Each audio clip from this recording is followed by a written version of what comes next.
10,000 subscribers. Wow. I just wanted to take a quick second to say thank you to all of you awesome people out there that made this happen. That just proves one thing, guys. There are a lot of us bus nuts, geeks, and enthusiasts out there. I think we need our own hobby category. I mean, anytime there's a forum that has different categories of hobbies to choose from, whether it's a job application, Facebook or LinkedIn profile, whatever, Bus Geek needs to be in there somewhere as an option. Just saying. And now, on with today's episode.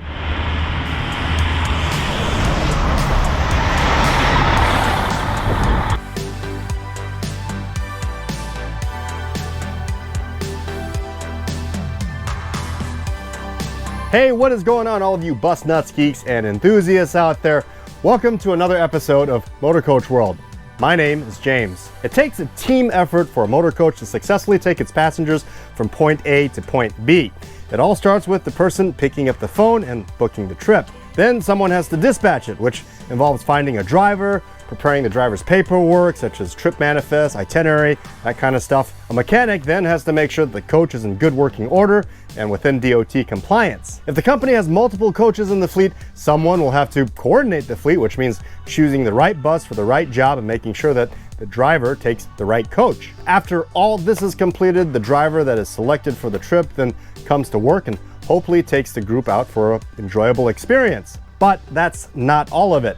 Even further behind the scenes in the deep, dark bowels of a motor coach company, someone's making sure that the right parts and supplies are being ordered and in stock so that the vehicle or vehicles can be properly maintained and that there's not a lot of downtime. You know, things like oil, diesel exhaust fluid, antifreeze, also things like spare belts, alternators, pulleys, bolts. It would probably take me about 15 minutes just to sit here and list all of these. And finally, when it's all said and done and the coach pulls into the garage after the trip, there's one more very important job that has to be completed. I'm talking about the unsung heroes of the motor coach world, the wash crew. Depending on the size of the bus company, all of the jobs I just listed are sometimes done by one person. Despite all the work that has to be done for a bus to go out on a trip, companies with smaller fleets don't always have the luxury of having a large staff to handle all of this stuff. In this case, if a company has only one or a few buses, the driver may also be the cleaner as well as the mechanic, and sometimes even his or her own dispatcher. After a long day over the road catering to the passengers, the driver may find him or herself sweeping, mopping, disinfecting, refueling, taking out the garbage, and dumping the lavatory of the coach so that it's ready to go again the next day.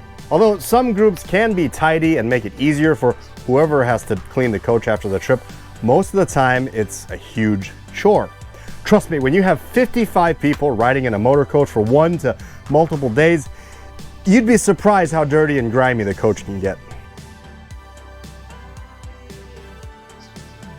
Sometimes I like to say that a motor coach is like a cruise ship on land. Okay, it goes without saying that cruise ships are very different in comparison to a coach bus. I just know I'm gonna get a nitpicky troll who's gonna give me a hard time about this statement I just made.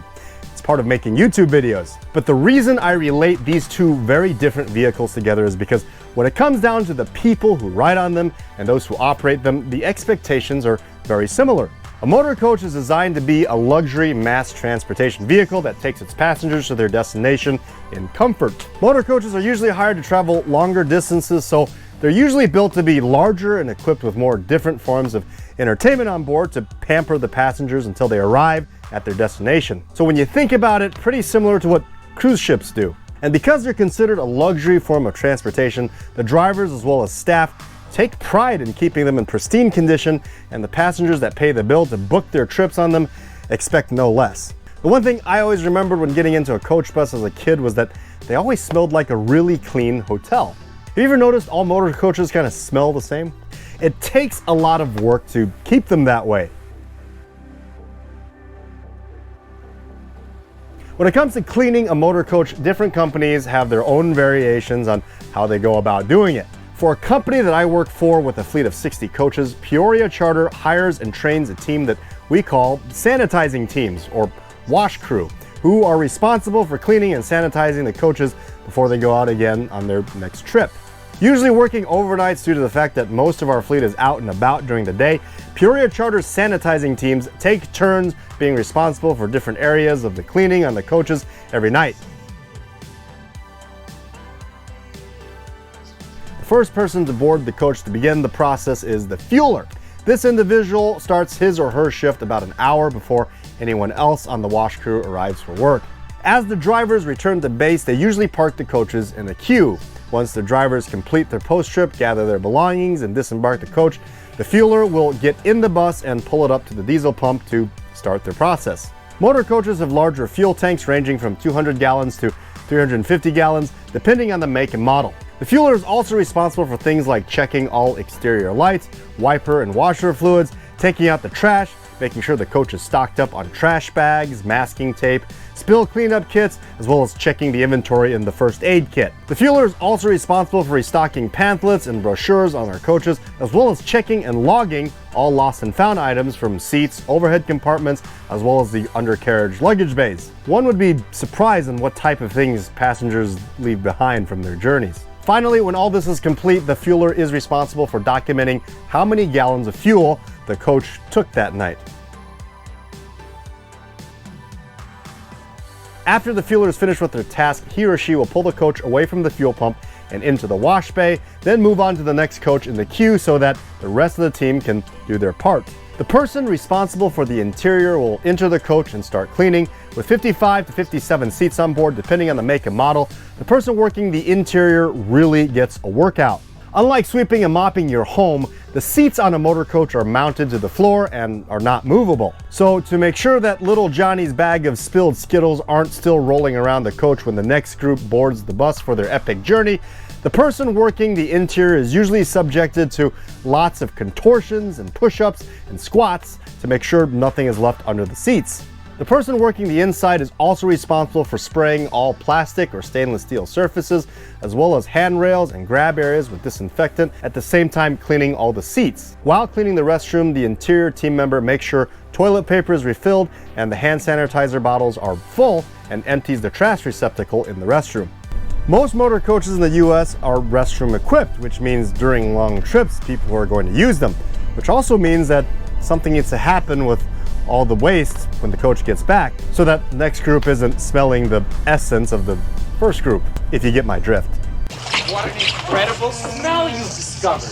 While working in the restroom, this team member will coordinate with another team member working the exterior of the coach to dump the lavatory waste tanks. In order to dump the waste tank, the rear end of the bus must be lined up with the waste dump hatch built into the floor of our wash bay. This is usually done when the coach is pulled in by our fueler so that the coach does not have to be moved anymore until the rest of the wash crew is finished with the cleaning. When ready, the person working on the outside will pull the pin, releasing all the waste in the tank down into the sewer. Depending on the model of coach, a water hose is attached to a lavatory rinse port inside the engine hatch, and the water is turned on to hose out the lavatory system. Once the lavatory has been rinsed, the valve is closed, and the team member will leave the hose on for about 20 seconds to allow some water to retain in the tank. The wash crew working on the inside will drop a blue toilet tap into the water, making it smell like bubblegum again. The person working the interior is also responsible for resetting seats, armrests, and footrests in the upward and stowed position, cleaning the driver's area, as well as windows and mirrors, and checking to make sure that all emergency exit decals are not messing or faded, as well as making sure there are no broken seats. Captain, is there something wrong with your chair? The exterior of the coach is handled by several wash crew members. Their responsibilities include pressure washing the coach, scrubbing the exterior of the coach as needed, assisting the interior team member with dumping the restroom tanks, as mentioned earlier, cleaning and squeegeeing the exterior of all windows, checking fluids such as oil, coolant, washer fluid, and documenting any fluids that needed to be refilled, replacing lug nut covers, as well as checking the coach undercarriage storage area for supplies such as spare belts, diesel exhaust fluid, engine oil, and antifreeze, as well as making sure that the safety triangles are still present. When it comes to working on the wash crew at Peoria Charter, how long the nights are depends on how many coaches are scheduled to return from their trips on that particular day. On average, it takes a full team 30 to 45 minutes to get through a coach. On slower nights, the wash crew will have around 5 to 8 coaches pulling in from trips that need to be cleaned. On busier nights, the crew could see from 14 up to 18 coaches sometimes.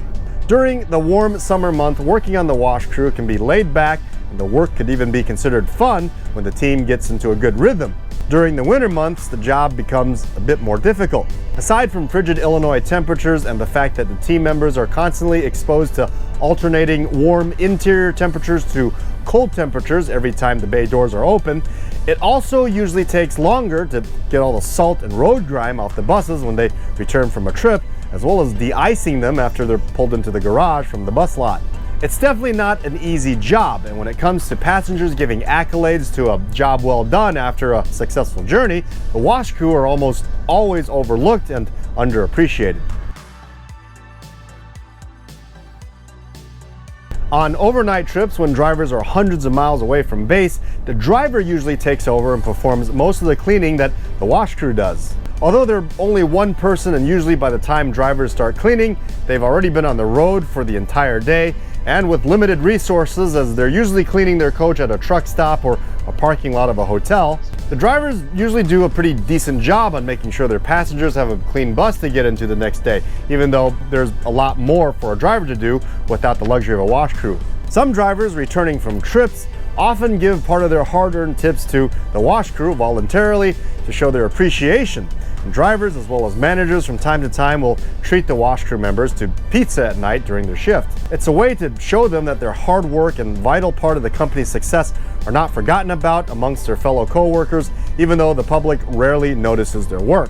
Well, unless there's something to complain about. Now, for all the bus companies out there with the luxury of having a wash crew, because not all companies do, try to remember to walk up to them from time to time and say thank you. They truly are the unsung heroes of the motor coach industry.